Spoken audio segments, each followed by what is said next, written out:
ากหดหู่ไม่รู้วิธีแก้ทั้งท้อแท้สับสนจนใจหายใจทั้งใจทั้งเคืองขุ่นทั้งวุ่นวาย เรื่องมากมายประดังทังโถมมาจงนั่งลงขาขวาทับขาขวาพับทับขาซ้ายแล้วเคลื่อนย้ายมือซ้ายไว้ใต้มือขวากายตรงดิ่งนิ่งแน่วแล้วหลับตาภาวนาช้าๆว่าพุทโธหายใจเข้าภาวนาคำว่าพุทธทำอย่าหยุดจะพบเหตุวิเศษโสหายใจออกภาวนาคำว่าโธอย่าเลโลพุทโธพุทโธไปจิตแน่แน่วต่อคำภาวนาจะพบว่าที่หม่นหมองเริ่มผ่องใสเรื่องยุ่งหลากหลายเริ่มหายไปใจทั้งใจจะสะอาดปราดมนทินเรื่องร้ายทำร้ายใจหายไปหมดใจใสสดเพราะทุกโทษมันหมดสิ้นทำเถิดหนาภาวนาเป็นอาจินจะยนยินคำว่าสุขหมดทุกเอ่ย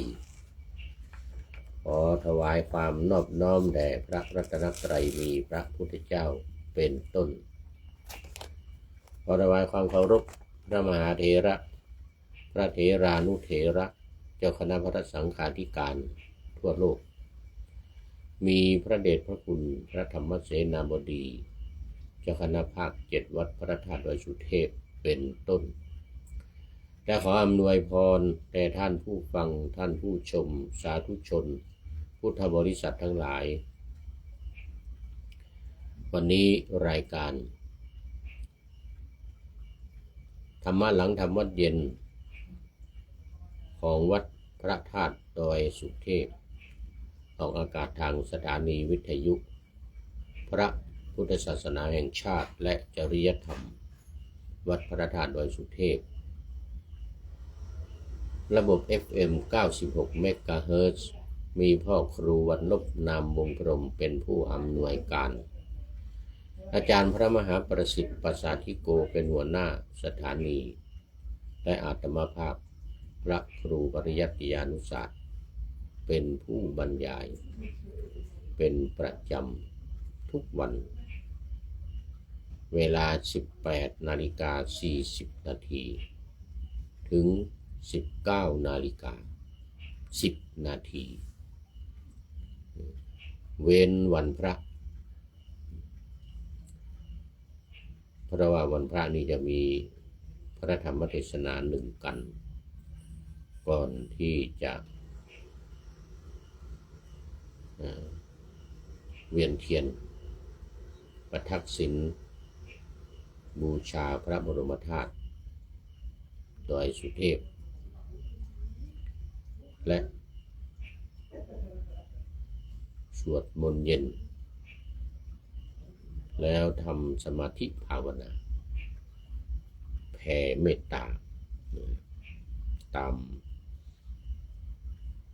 ฉบับโบราณของวัดพระธาตุดอยสุเทพ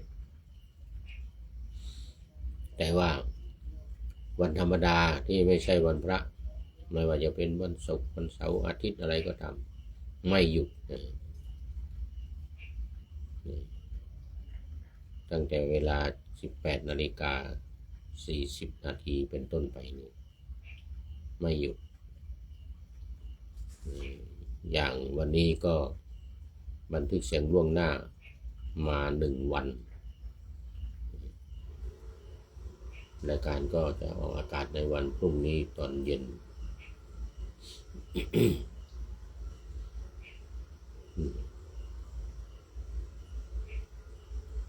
สำหรับวันนี้ก็บันทึกเสียง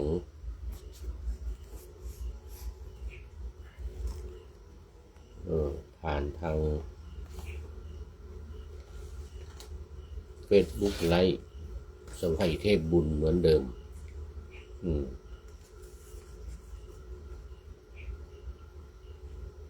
และในช่วงแรกก็ขอโมทนาประชาสัมพันธ์ตามปกติวันที่14 เมษายนก็มีเจ้าภาพพิเศษพระเดชพระคุณท่านเจ้าคุณพระราชสุวรรณเมธีรองเจ้าคณะจังหวัดเชียงใหม่เจ้าอาวาสวัดพระธาตุศรีพระบรมพระธาตุศรีหริศรีจอมทองพระธาตุศรีจอมทองหรือหลวงพ่อเจ้าคุณแสวงนักเทศ100 เสียงได้อุปถัมภ์ถวายมาในการอบรมพระสวดปาติโมกข์ 5,000 บาทอันนี้ก็ขอกราบขอบพระคุณพระเดชพระคุณหลวงพ่อพระครูเจ้าคุณสุวรรณเมธีไว้ณที่นี้เป็นอย่างยิ่งสำหรับภัตตาหารและน้ำปานะวันนี้เป็นครอบครัวใหญ่เลยคือครอบครัวแม่กั้มคุณก้อนทองชัยยกุลพ่อจรูนคุณณัฐวุฒิก้อนคำ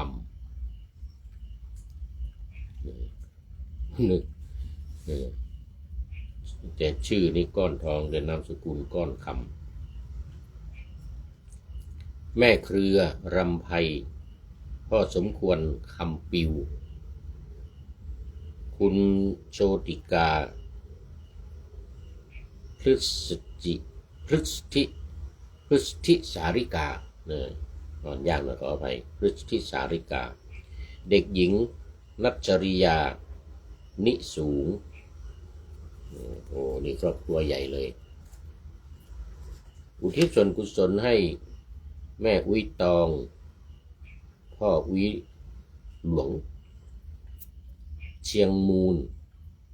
และญาติผู้ล่วงลับไปแล้วนี่ก็เป็น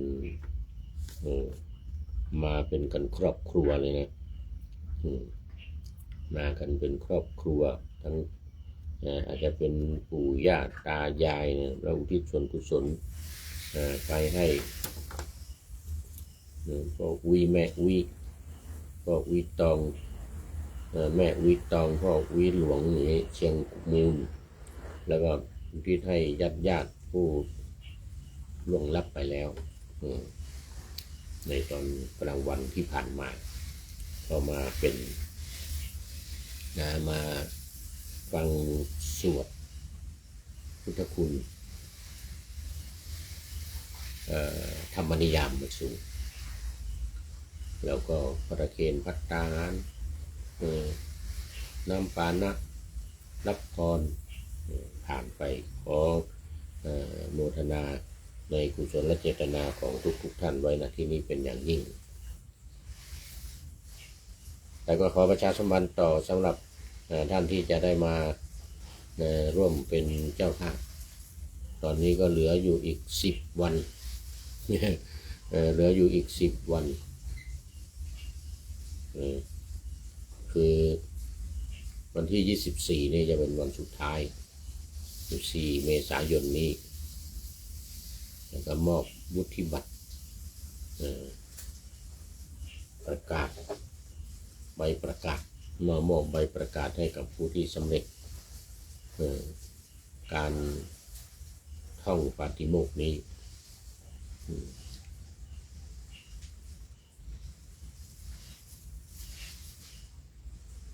โดยเห็นว่า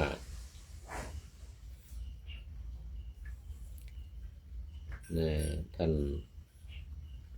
เจ้าพระคุณสมเด็จ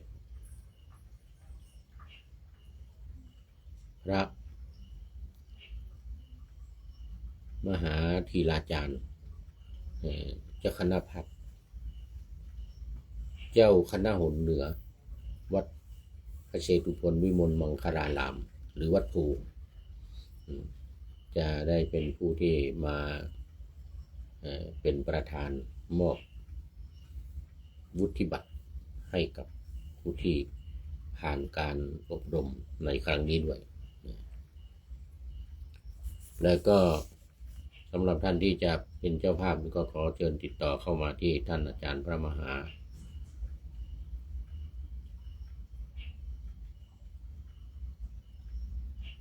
สกล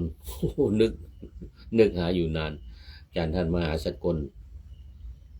วิโรจนกิตตินะอาจารย์พระมหาสกลวิโรจนกิตติปรริยนธรรม9 ประโยคนี่เลขานุการเจ้าคณะภาค 7แล้วเป็นประธานโครงการอบรมท่องสวดปาฏิโมกข์ในครั้งนี้บ้านหมายเลขโทรศัพท์0918599053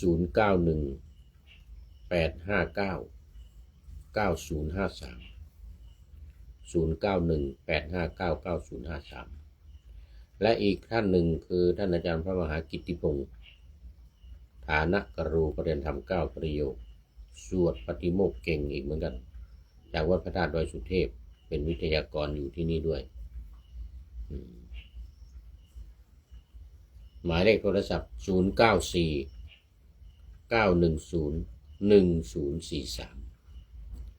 0949101043ติดต่อโดยตรงมาที่ท่านอาจารย์ทั้ง2 รูป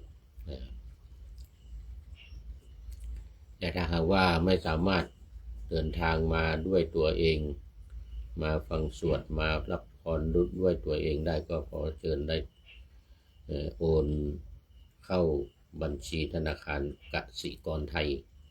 ในนามวัดพระธาตุดอยสุเทพหมายเลขบัญชี211-280-6698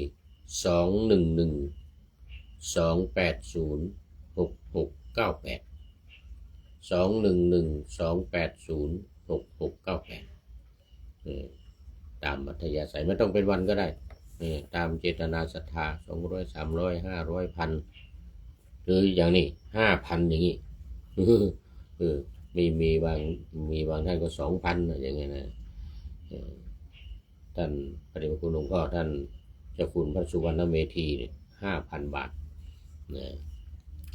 นี่ก็ตามอัธยาศัยตามเจตนาศรัทธาตามกำลังทรัพย์กำลังศรัทธาละตอนนี้ก็เข้ามาสู่เนื้อหาสาระของธรรมะในรายการหลังธรรมวัดเย็นวันนี้ขณะที่พระเดชพระคุณหลวงพ่อพระธรรมเสนาบดีเจ้าคณะภาค 7เจ้าวาดวัดพระธาตุดอยสุเทพกำลังนำพระภิกษุสามเณรอุบาสกอุบาสิกาศรัทธาญาติโยมร่วมกันในการทำกรรมฐานเจริญกรรมฐานทำสมาธิภาวนาแบบสมถกรรมฐาน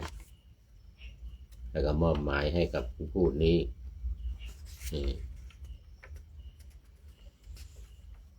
บรรยายทางสถานีวิทยุเป็นทั้งสมถกรรมฐานและวิปัสสนากรรมฐาน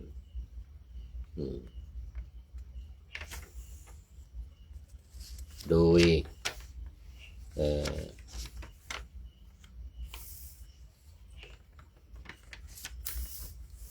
นำปฏิบัติด้วยนำปฏิบัติฝ่ายวิปัสสนาซึ่งในสมถกรรมฐานนั้นมีหลักการปฏิบัติอยู่3อย่างก็คือการบริกรรมว่าพุทโธพุทโธพุทโธเป็นต้นหรือสัมมาอรหังสัมมาอรหังสายของหลวงพ่อสดวัดปากน้ำหรืออย่างที่วัดใหญ่ธรรมกายกำลังดำเนินการอยู่ขณะนี้หรือพองหนอยุบหนอสายวัดมหาธาตุคณะ5วัดมหาธาตุเดี๋ยวพระคุณหลวงพ่อพระธรรมธีรราชมหามุนีหลวงพ่อ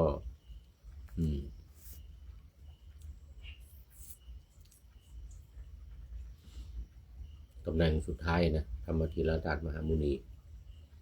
วัดมหาธาตุคณะ5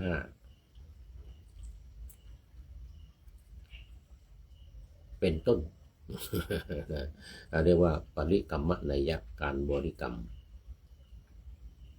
2การนับอย่างการนับลูกประค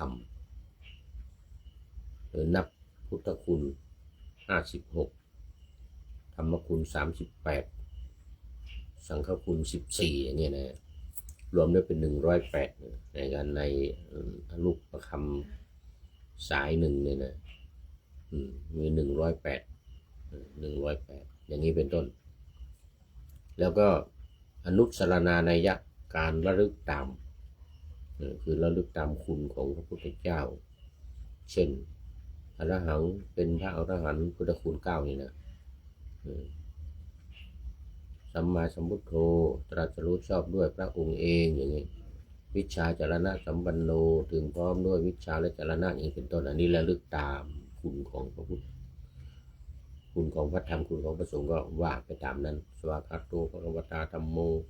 สันทิฏฐิโกอาการิโกแล้วก็ว่าไปคุณของพระสงฆ์นะ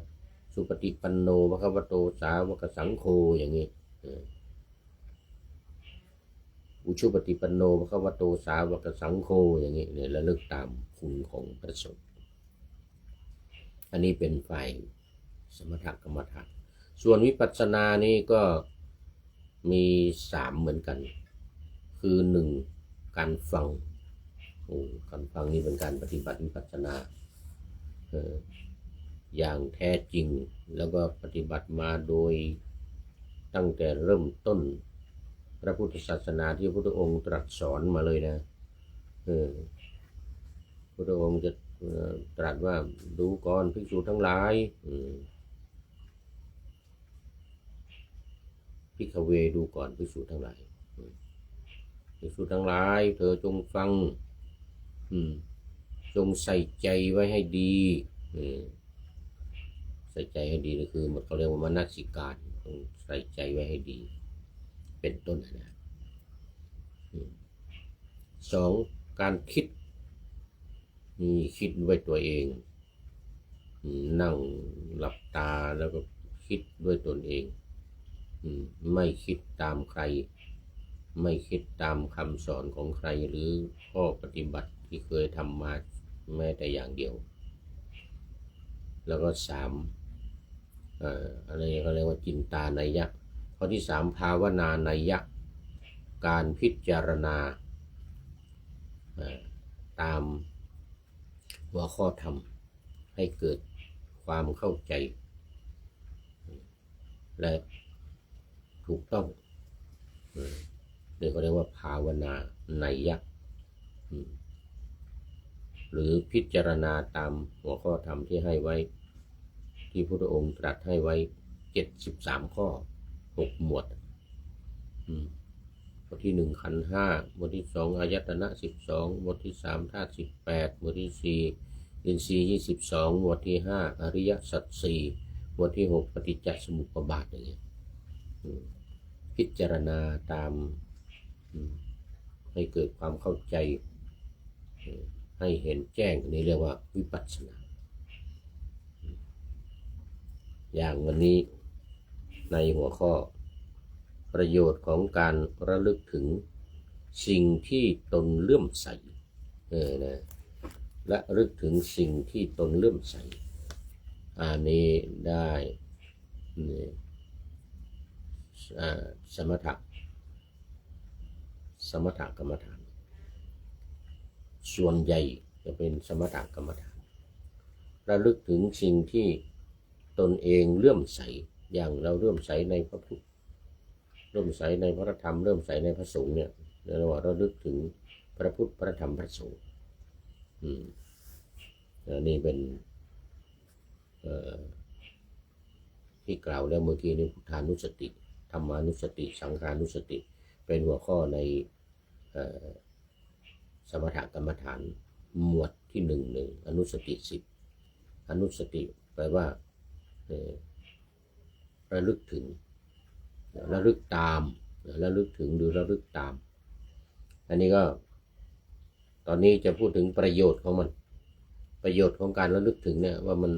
ดียังไงมันมีประโยชน์ยังไงนะในวันนี้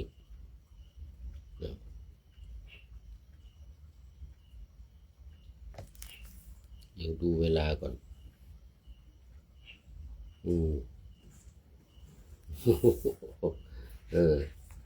เหลือเวลาอีกนิดหน่อยเอาละนี่ก็มาในมหาวารวรรคสังยุตตนิกายพระสุตตันตปิฎกเล่มที่19เนี่ยสังยุตตนิกายเนี่ยเล่มสุดท้ายของสังยุตตนิกายมีเล่มที่15ถึง19สังยุตตนิกายหน้าที่207ถึง8ข้อที่761ถึง68 8หน้าเนี่ยยาวไม่เป็นไรเดี๋ยววันต่อไปก็มาต่อถ้ามันหมดที่ไหนก็ตรงนั้นพระองค์ตรัสกับพระอานนท์ว่าอานนท์ข้อนี้เป็นอย่างนั้นข้อนี้เป็นอย่างนั้นภิกษุหรือภิกษุณีรูปใดรูปหนึ่งมีจิตตั้งมั่นดีแล้วในสติปัฏฐาน4ภิกษุหรือภิกษุณีรูปนั้นพึงหวังข้อนี้ได้ว่าจักรู้คุณวิเศษอันยิ่งอย่างอื่นจากคุณวิเศษในการก่อนสติปัฏฐาน4เป็นไฉนอานนท์ภิกษุในธรรมวินัยนี้ย่อมพิจารณาเห็นกายในกายอยู่มีความเพียรมีสัมปชัญญะมีสติกำจัดอภิชฌาและโทมนัสเสียเมื่อเธอพิจารณาเห็นกายในกายอยู่ความเร่าร้อนมีกายเป็นอารมณ์เกิดขึ้นในกายก็ดีความหดหู่แห่งจิตเกิดขึ้นก็ดีจิตฟุ้งซ่านในภายในกายก็ดีภายนอกก็ดีภิกษุนั้นพึงตั้งจิตไว้ให้มั่นในนิมิตอันเป็นที่ตั้งแห่งความเลื่อมใสอย่างใดอย่างหนึ่งเมื่อเธอตั้งจิตไว้มั่นในนิมิตอันเป็นที่ตั้งแห่งความเลื่อมใสอย่างใดอย่างหนึ่งมีอยู่ปราโมทย์ย่อมเกิดเมื่อเธอปราโมทย์มีปราโมทย์นะปีติย่อมเกิดเมื่อเธอมีใจประกอบด้วยปีติกายย่อมระงับเธอมีกายระงับแล้วย่อมเสวยสุขเมื่อเธอมีสุขจิตย่อมตั้งมั่นเธอย่อมพิจารณาเห็นอย่างนี้ว่าเราตั้งจิตไว้เพื่อประโยชน์ใดประโยชน์นั้นสำเร็จแก่เราแล้วบัดนี้เราจะคุมจิตไว้เธอคุมจิตไว้และไม่ตรึกไม่ตรองย่อมรู้ชัดว่าเราไม่มีวิตกไม่มีวิจารมีสติในกายเป็นไปในภายในคือในกายของตนเป็นผู้มีความสุขดังนี้อันนี้เป็นเรื่องของที่ว่าประโยชน์ที่เกิดขึ้นเมื่อมีความไตร่ตรองพิจารณาอยู่ในกายก็เกิดความสุขอันนี้คือประโยชน์ของ การที่ระลึกถึงสิ่งที่ตนเองเลื่อมใสในที่นี้ตัวเองก็เริ่มใสในสติปัฏฐานสี่กำหนดกายเวทนาจิตธรรมมีความเริ่มใสก็ระลึกถึงอยู่เสมอก็ทำให้จิตใจสงบแล้วก็เกิดความสุขวันนี้ไว้1 ข้อก่อน วันนี้ไว้1 ข้อก่อนเพราะว่ามันหมดเวลาเอาละวันต่อไปเนี่ยก็มาต่อกันอีกนะตอนนี้ขอต้อนรับเนนน้อยสังเหลือจากวัดป่าแดงโอ้โหนี่เขาจริงเข้ามานานแล้วแต่ว่าไม่มัวอ่านข้อความนี้อยู่โมทนาเป็นอย่างยิ่งก็เลยเป็นท่านแรกแล้วก็เป็นท่านสุดท้ายเลยวันนี้สุดท้ายพอดีเลยขอบคุณมากหมดเวลาพอดีอันนี้เรามาดูข้อคิดท้ายรายการวันนี้ได้จากผู้ใดหนอแลนี่สถานีธรรมได้จากสถานีธรรมอีกแล้วนะเกี่ยวข้องอยู่กับเรื่องของการภาวนาพอดีเลยสมถกรรมฐานวิปัสสนากรรมฐานหากหดหูคือจิตหดหูนะไม่รู้วิธีแก้ไม่รู้จะเริ่มยังไงวิธีแก้ยังไงเนี่ยก็มาจิตหดหูเศร้าส้อยเสียใจอย่างเมื่อวันก่อนเจอพระรูปหนึ่งที่โรงพยาบาลถามหลวงพ่อมาโรงพยาบาลทำไมเป็นโรคอะไรเป็นโรคซึมเศร้าเป็นโรคซึมเศร้า นี่แหละจิตใจมันซึมเศร้ามันหดหู่หากหดหู่ไม่รู้วิธีแก้ทั้งท้อแท้สับสนจนใจหายใจทั้งใจทั้งเดือดขุ่นทั้งเคืองขุ่นทั้งวุ่นวายเรื่องมากมายประดังทังโถมมาอันนี้เขาเรียกว่าจิตวันไหวจงนั่งลงขาขวาพับทับขาซ้ายก็คือขาขวาทับขาซ้ายไว้แล้วเคลื่อนย้ายมือซ้ายไว้ใต้มือขวามือซ้ายใต้มือขวาก็คือขวาทับซ้ายคนยิงกายตรงดิ่งนิ่งแน่วแล้วหลับตาภาวนาช้าๆว่าพุทโธที่เป็นสายสมถะโดยตรงเลย การบริกรรมข้อที่ 1หายใจเข้าภาวนาคำว่าพุททำอย่าหยุดจะพบเหตุวิเศษโสหายใจออกภาวนาคำว่าโธอย่าเลโลพุทโธพุทโธไปนี่เหมือนกับพระเดชพระคุณหลวงพ่อพระธรรมเสนาบดีวัดพระธาตุดอยสุเทพเลยทีเดียวหายใจเข้าพุทยาวๆเข้าไปลึกๆแล้วก็หายใจออกก็โธอย่างนี้โธยาวๆจนสุดลมหายใจ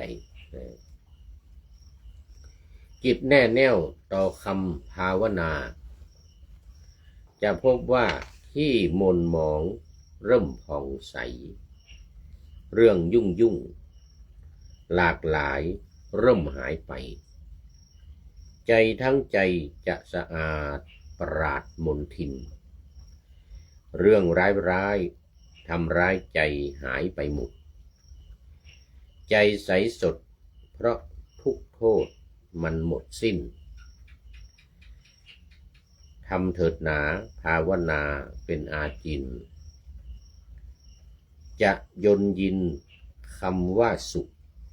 หมดทุกเอ่ยนี่ก็ขอบคุณสถานีธรรมเป็นอย่างยิ่งที่ให้ข้อคิดเกี่ยวกับการเจริญภาวนาแบบสมถกรรมฐานเพื่อให้ใจเป็นสุขหรือบารมีมาถึงก็สามารถที่จะบรรลุ